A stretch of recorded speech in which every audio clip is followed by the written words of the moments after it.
ایک گاؤں میں ایک کسان رہتا تھا۔ وہ صبح سے شام تک کھیتوں میں کام کرتا تھا، کھیتوں کی مکمل پہرے داری کرتا تھا، مگر جب فصل پک کر تیار ہو جاتی تھی تو گاؤں کا سردار اس کی ساری فصل زبردستی لے لیتا اور اسے تھوڑا سا حصہ دے دیتا۔ کسان اور اس کی بیوی کی بڑی مشکل سے گزر اوقات ہوتی تھی۔ ایک دن کسان کھیت میں کھدائی کر رہا تھا، بے خیالی میں وہ زیادہ زمین کھود گیا۔ اچانک ہی اسے محسوس ہوا کہ زمین کے اندر کچھ ہے۔ اس نے بڑی مشکل سے وہاں سے ایک صندوق نکالا۔ وہ بڑا حیران ہوا۔ اس نے صندوق کھولا، اس کی خوشی کی کوئی انتہا نہ رہی۔ صندوق ہیرے اور جواہرات سے بھرا ہوا تھا۔ اس نے سوچا کہ اس بات کا علم گاؤں کے سردار کو نہ ہونا چاہیے ورنہ وہ اس کو زبردستی چھین لے گا۔ وہ خزانے کو چپتے چھپا کر گھر لے گیا۔ اس نے اپنی بیوی سے پوچھا، اس دولت کو کہاں چھپایا جائے؟ بیوی نے جواب دیا، اس کو ہم صحن میں دفن کر دیتے ہیں۔ کسان نے ایسا ہی کیا۔ کچھ دیر بعد اس کی بیوی کہنے لگی، میں پانی بھرنے جا رہی ہوں۔ بیوی کی جانے کے بعد کسان سوچ میں پڑ گیا۔ وہ اپنے دل میں کہنے لگا کہ میری بیوی اس دولت کا ذکر دوسری عورتوں سے ضرور کرے گی اور پھر اس راز کا علم سردار کو بھی ہو جائے گا۔ یہ خیال آتے ہی کسان اٹھا اور ہیروں سے بھرا صندوق صحن سے نکالا اور گھر سے باہر ایک خفیہ جگہ میں دفن کر دیا اور واپس آ گیا۔ جب اس کی بیوی گھر آئی تو اس نے سنجیدگی سے کہا، کل ہم جنگل سے مچھلیاں پکڑ کر لائیں گے۔ بیوی نے حیران ہو کر کہا، مچھلیاں اور جنگل سے؟ خوشی سے تمہارا دماغ تو خراب نہیں ہو گیا؟ کسان مسکرا کر بولا، کل جب تم جنگل جاؤ گی تو خود دیکھ لینا۔ اگلے دن کسان سورج نکلنے سے پہلے گھر سے نکلا اور گاؤں کے مچھیرے سے بہت ساری تازہ مچھلیاں خرید لیا۔ اس نے تندور کی روٹیاں بھی خریدے اور جنگل کی طرف چل پڑا۔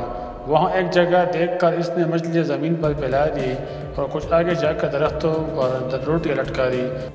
یہ سب کام کر کے وہ گھر واپس آ گیا۔ اس کی بیوی ابھی تک سو رہی تھی۔ جب سورج نکلا تو کسان اپنی بیوی کو لے کر جنگل کی طرف چل پڑا۔ اس کی بیوی نے زمین پر مچھلیاں دیکھی تو حیران رہ گئی۔ پھر اس نے سب مچھلیوں کو اپنی ٹوکری میں رکھ لیا۔ آگے جا کر درختوں پر روٹیاں دیکھی تو کسان سے کہنے لگی، درختوں پر روٹیاں لگی ہوئی ہے۔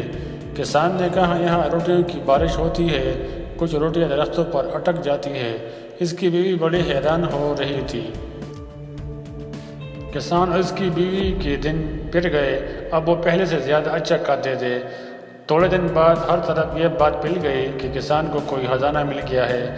اب یہ راز بھی نہیں رہا تھا، ہر کوئی جانتا تھا کہ خزانہ اس کے گھر کے صحن میں چھپا رکھا ہے۔ پھر بھلا یہ بات سردار سے کیسے چھپی رہ سکتی تھی؟ پہلے اس نے کسان کی بیوی کو اور پھر کسان کو اپنے ہاں بلوایا۔ کسان جب سردار کے پاس گیا تو سردار نے کہا، کیا یہ سچ ہے کہ تمہیں ہیرے جواہرات سے بھرا صندوق ملا ہے؟ کسان نے حیرت کا اظہار کرتے ہوئے کہا، یہ بالکل جھوٹ ہے۔ سردار نے گرج کر کہا، تمہاری بیوی مجھے سب کچھ بتا چکی ہے۔ کسان نے ہاتھ جوڑ کر کہا، میرے بیوی کا تو دماغ خراب ہو گیا ہے، یہ تو آج کل الٹی سیدھی باتیں کرنے لگی ہے۔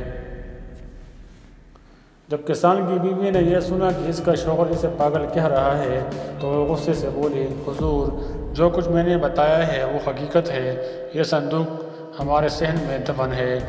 سردار نے خوش ہو کر پوچھا، یہ ہیرے جواہرات کا صندوق کس دن ملا تھا؟ کسان کی بیوی نے کہا، اس دن صبح کو، جس کے ایک دن بعد ہم جنگل سے مچھلیاں پکڑنے گئے تھے۔